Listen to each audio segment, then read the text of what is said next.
नमस्कार, जय हिंद, वंदे मातरम। आप सभी का गुड मॉर्निंग भारत की इस एजुकेशनल यूट्यूब चैनल पर तहे दिल से स्वागत है फ्रेंड्स। फ्रेंड्स लेकर के आ गए हैं रसायन विज्ञान से संबंधित मोस्ट इम्पोर्टेंट प्रश्न, जो कि आपके रेलवे ग्रुप डी के एग्जाम में पूछे गए प्रश्न हैं फ्रेंड्स। सभी प्रश्न वेरी वेरी मोस्ट इम्पोर्टेंट है फ्रेंड्स, तो वीडियो को बिल्कुल अंत तक देखना है, अंत तक वॉच करना है। और यदि वीडियो अच्छा लगे, वीडियो समझ में आए तो वीडियो को लाइक शेयर कर देना है फ्रेंड्स। चलिए बिना किसी देरी के स्टार्ट करते हैं और लेते हैं हमारा पहला प्रश्न। पहला प्रश्न हमारा दे रखा है फ्रेंड्स, निम्नलिखित में से कौन सी गैस ग्रीन हाउस प्रभाव के लिए मुख्य रूप से जिम्मेदार है? कौन सी गैस ग्रीन हाउस प्रभाव के लिए जिम्मेदार है, ये आपको बताना है फ्रेंड्स। तो कौन सा आंसर हमारा हो जाएगा? कार्बन डाइऑक्साइड क्या हो जाएगा? इसका सही आंसर हो जाएगा फ्रेंड्स। ठीक है, कार्बन डाई जो ऑक्साइड होता है फ्रेंड्स, वो क्या करता है? तो वातावरण में ऊष्मा को रोक देता है फ्रेंड्स, और पृथ्वी के तापमान को क्या कर देता है?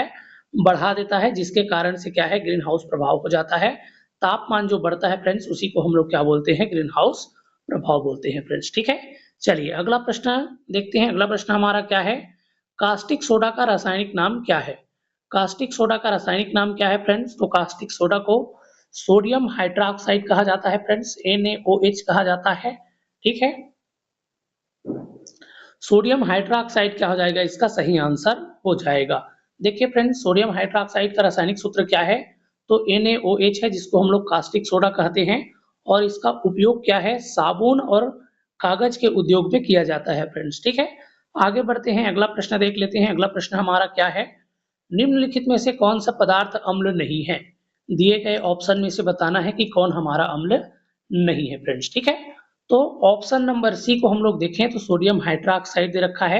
ये एक प्रकार का क्षार है फ्रेंड्स, ये क्या है? हमारा अम्ल नहीं है। बाकी आपके क्या है? सभी अम्ल है फ्रेंड्स। ठीक है, चलिए आगे बढ़ते हैं। अगला प्रश्न है, लोहे पर जंग लगना किस प्रकार की अभिक्रिया है फ्रेंड्स? तो लोहे पर जंग लगना है वो किस प्रकार की अभिक्रिया है? ऑक्सीकरण अभिक्रिया है फ्रेंड्स। ठीक है, लोहे पर जंग लगना किस प्रकार की अभिक्रिया है? तो ऑक्सीकरण अभिक्रिया है फ्रेंड्स। लोहे पर ऑक्सीजन और नमी के साथ अभिक्रिया करके करके क्या लगता है फ्रेंड्स? जंग बनाता है। और यह किस प्रकार की अभिक्रिया है? तो ऑक्सीकरण अभिक्रिया है फ्रेंड्स। ठीक है, चलिए आगे बढ़ते हैं, अगला प्रश्न देखते हैं। अगला प्रश्न हमारा क्या है? निम्नलिखित में से कौन सी धातु सबसे अधिक विद्युत चालक है? कौन सी धातु सबसे अधिक विद्युत चालक है, ये आपको बता देना है फ्रेंड्स। तो चांदी क्या होता है? हमारा सबसे अधिक विद्युत चालक होता है। ऑप्शन नंबर बी क्या हो जाएगा? इसका सही आंसर हो जाएगा फ्रेंड्स। यहाँ पर देख सकते हैं, चांदी जिसको हम लोग सिल्वर भी बोलते हैं, सबसे अधिक विद्युत का चालक धातु माना जाता है फ्रेंड्स। ब्लीचिंग पाउडर का रासायनिक सूत्र क्या है? ब्लीचिंग पाउडर का रासायनिक सूत्र आपको बता देना है फ्रेंड्स। तो ब्लीचिंग पाउडर का रासायनिक सूत्र क्या होता है? तो CaOCl2 होता है। ऑप्शन नंबर बी इसका सही आंसर हो जाएगा। CaOCl2 ये क्या है? ब्लीचिंग पाउडर का रासायनिक सूत्र होता है फ्रेंड्स। और ब्लीचिंग पाउडर है वो क्या काम करता है? तो ये जल के शुद्धिकरण और कपड़ों को सफेद करने के लिए किया जाता है फ्रेंड्स, कपड़ों की सफेदी में किया जाता है। ठीक है, आवर्त सारणी में सबसे अधिक विद्युत ऋणात्मक तत्व कौन सा है? आवर्त सारणी में सबसे अधिक विद्युत ऋणात्मक तत्व आपको बता देना है फ्रेंड्स। तो कौन हमारा सबसे अधिक विद्युत ऋणात्मक तत्व है? फ्लोरीन क्या हो जाएगा? इसका सही आंसर हो जाएगा। ऑप्शन नंबर सी क्या हो जाएगा? इसका सही आंसर हो जाएगा फ्रेंड्स। ठीक है, फ्लोरीन क्या करता है? तो इलेक्ट्रॉन को सबसे अधिक आकर्षित करता है, इसलिए इसको क्या कहा जाता है फ्रेंड्स? तो इसको सबसे अधिक ऋण विद्युतीय तत्व माना जाता है, सबसे अधिक ऋण विद्युतीय तत्व कहा जाता है फ्रेंड्स। ठीक है, दूध का पीएच मान लगभग कितना होता है फ्रेंड्स? तो दूध हल्का सा अम्लीय होता है, इसका पीएच मान कितना होता है? तो 6.6 होता है फ्रेंड्स। ठीक है, आगे बढ़ते हैं, अगला प्रश्न देख लेते हैं। निम्नलिखित में से कौन सी गैस अम्ल वर्षा के लिए जिम्मेदार है? कौन सी गैस अम्ल वर्षा के लिए जिम्मेदार है फ्रेंड्स? सल्फर डाइऑक्साइड क्या है? अम्ल वर्षा के लिए जिम्मेदार है।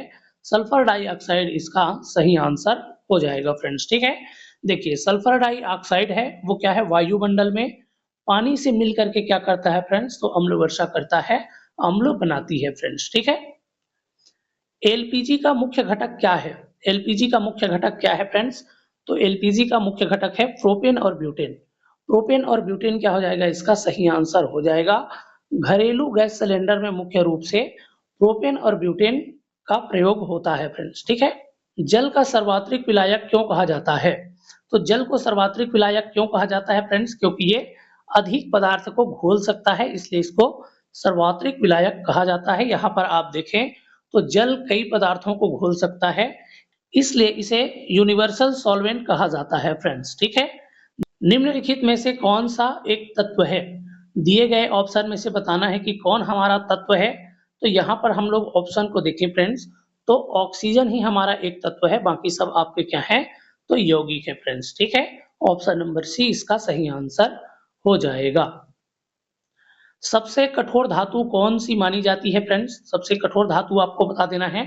टंगस्टन क्या हो जाएगा? इसका सही आंसर हो जाएगा। टंगस्टन को सबसे कठोर धातु मानी जाती है फ्रेंड्स, ठीक है। यहाँ पर आप देखें तो टंगस्टन का जो गलनांक है बहुत अधिक होता है और यह क्या है? अत्यंत कठोर धातु है फ्रेंड्स, ठीक है। चलिए नेक्स्ट प्रश्न की ओर आते हैं। नेक्स्ट प्रश्न हमारा क्या है?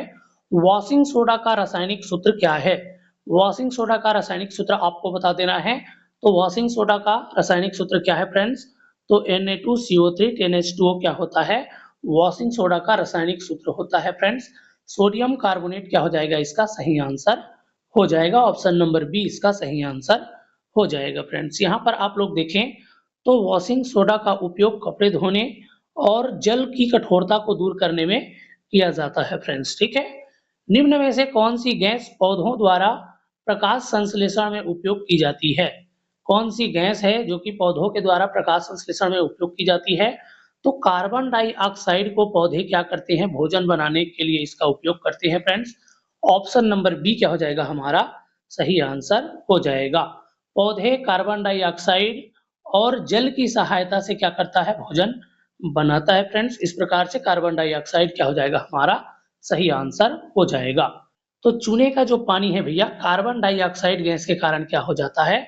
दूधिया हो जाता है। यहाँ पर आप देखें तो कार्बन डाइऑक्साइड जो गैस है भैया चूने के पानी से अभिक्रिया करके क्या कर लेता है? कैल्शियम कार्बोनेट बनाती है फ्रेंड्स, जिसे पानी है वो क्या हो जाता है? दूधिया हो जाता है फ्रेंड्स, ठीक है। चलिए आगे बढ़ते हैं, अगले प्रश्न की ओर आते हैं। अगला प्रश्न हमारा क्या है? तो निम्न में से कौन सा धातु कमरे के ताप पर द्रव अवस्था में पाया जाता है? तो कौन सी धातु है फ्रेंड्स जो कि कमरे के तापमान पर द्रव अवस्था में पाया जाता है? तो पारा क्या हो जाएगा? इसका सही आंसर हो जाएगा। ऑप्शन नंबर बी क्या हो जाएगा? इसका सही आंसर हो जाएगा फ्रेंड्स, ठीक है। देखिए पारा एकमात्र सामान्य धातु है जो कमरे के तापमान पर क्या है? द्रव अवस्था में रखी रहती है फ्रेंड्स, ठीक है। नेक्स्ट प्रश्न हमारा क्या है? तो ब्लू विट्रियोल का रासायनिक नाम क्या है? ब्लू विट्रियोल का रासायनिक सूत्र आपको बता देना है फ्रेंड्स, रासायनिक नाम आपको बता देना है। तो कौन सा आंसर हमारा सही हो जाएगा? तो यहाँ पर कॉपर सल्फेट क्या हो जाएगा? हमारा सही आंसर हो जाएगा। ऑप्शन नंबर ए क्या हो जाएगा? इसका सही आंसर हो जाएगा फ्रेंड्स, ठीक है। आगे आप लोग देखें तो कॉपर सल्फेट का जो रासायनिक सूत्र है फ्रेंड्स CuSO4 इंटू 5 क्या होता है? H2O होता है। नेक्स्ट प्रश्न की ओर चलते हैं। सबसे कठोर प्राकृतिक पदार्थ कौन सी है? सबसे कठोर प्राकृतिक पदार्थ कौन सी है ये आपको बता देना है। तो हीरा क्या हो जाएगा? इसका सही आंसर हो जाएगा। ऑप्शन नंबर सी क्या हो जाएगा? इसका सही आंसर हो जाएगा फ्रेंड्स, ठीक है। यहाँ पर आप देखें तो हीरा है वो कार्बन का अपरूप है फ्रेंड्स और सबसे कठोर प्राकृतिक पदार्थ माना जाता है, ठीक है फ्रेंड्स। चलिए नेक्स्ट प्रश्न की ओर आते हैं। नेक्स्ट प्रश्न हमारा क्या है? निम्न में से कौन सी गैस हंसाने वाली गैस कहलाती है? किस गैस को हम लोग हंसाने वाली गैस बोलते हैं फ्रेंड्स? तो नाइट्रस ऑक्साइड को क्या है? हंसाने वाली गैस कहा जाता है। ऑप्शन नंबर बी क्या हो जाएगा? इसका सही आंसर हो जाएगा फ्रेंड्स, ठीक है। सिरका में कौन सा अम्ल पाया जाता है फ्रेंड्स? तो सिरका में पाया जाता है एसिटिक अम्ल। ऑप्शन नंबर बी इसका सही आंसर हो जाएगा। सिरका में कौन सा अम्ल पाया जाता है? तो एसिटिक अम्ल पाया जाता है। कितना प्रतिशत पाया जाता है? तो 5 से 8% पाया जाता है फ्रेंड्स।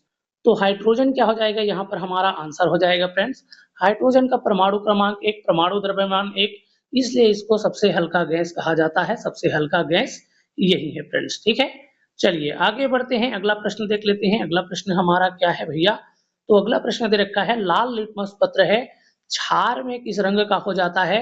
तो लाल लिटमस पत्र भैया क्षार की उपस्थिति में क्या हो जाएगा? नीले रंग का हो जाएगा। नीला इसका सही आंसर हो जाएगा।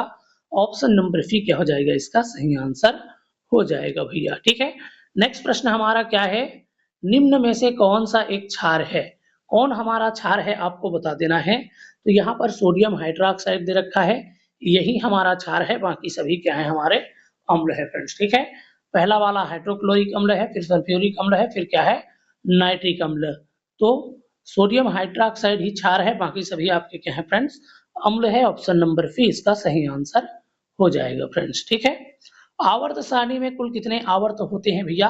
तो कुल 7 आवर्त होते हैं, जबकि समूह कितने होते हैं? तो समूह 18 होते हैं फ्रेंड्स, ठीक है। आवर्त सारणी में 7 आवर्त होता है और 18 समूह होता है फ्रेंड्स, ठीक है। जल का पीएच मान कितना होता है? तो शुद्ध जल का पीएच मान 7 होता है फ्रेंड्स। ऑप्शन नंबर सी इसका सही आंसर हो जाएगा।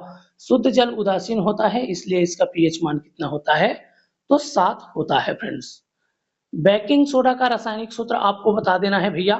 बेकिंग सोडा का रासायनिक सूत्र हमारा क्या हो जाता है? तो NaHCO3 हो जाता है, सोडियम बाइकार्बोनेट हो जाता है। ऑप्शन नंबर बी इसका सही आंसर हो जाएगा फ्रेंड्स, ठीक है। चलिए यहाँ पर देख लेते हैं, बेकिंग सोडा का जो उपयोग है केक एवं क्या है ब्रेड बनाने में इसका उपयोग किया जाता है फ्रेंड्स। अगला प्रश्न हमारा क्या है? तो निम्न में से कौन सा अधातु है? कौन हमारा अधातु है आपको बता देना है। तो दिए गए ऑप्शन में से कौन हमारा अधातु है भैया? तो क्या है सल्फर यहाँ पर हमारा अधातु है। ऑप्शन नंबर सी क्या हो जाएगा इसका सही आंसर हो जाएगा। यहाँ पर आप देख सकते हैं सल्फर पीले रंग की क्या है अधातु है फ्रेंड्स, ठीक है। ऑप्शन नंबर सी इसका सही आंसर हो जाएगा। मार्स गैस किसे कहा जाता है? मार्स गैस किसको बोलते हैं भैया? तो मीथेन को क्या है मार्स गैस कहा जाता है। ऑप्शन नंबर सी इसका सही आंसर हो जाएगा। मार्स गैस किसे कहा जाता है? तो मार्स क्या है मीथेन गैस को मार्स गैस भी कहा जाता है, क्योंकि यह दलदली क्षेत्रों में पाया जाता है फ्रेंड्स, ठीक है। नेक्स्ट प्रश्न हमारा है, निम्न में से कौन सा एक मिश्रण है? दिए गए ऑप्शन में से बताना है भैया कौन हमारा मिश्रण है। तो दिए गए ऑप्शन में से केवल वायु आपका मिश्रण है भैया।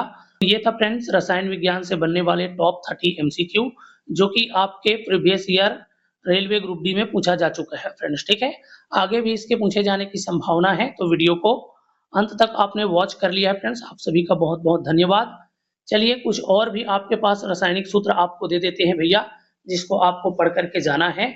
इसमें से कोई एक ना एक आपको पूछा जा सकता है फ्रेंड्स, तो इसको भी आपको क्या कर लेना है पढ़ लेना है।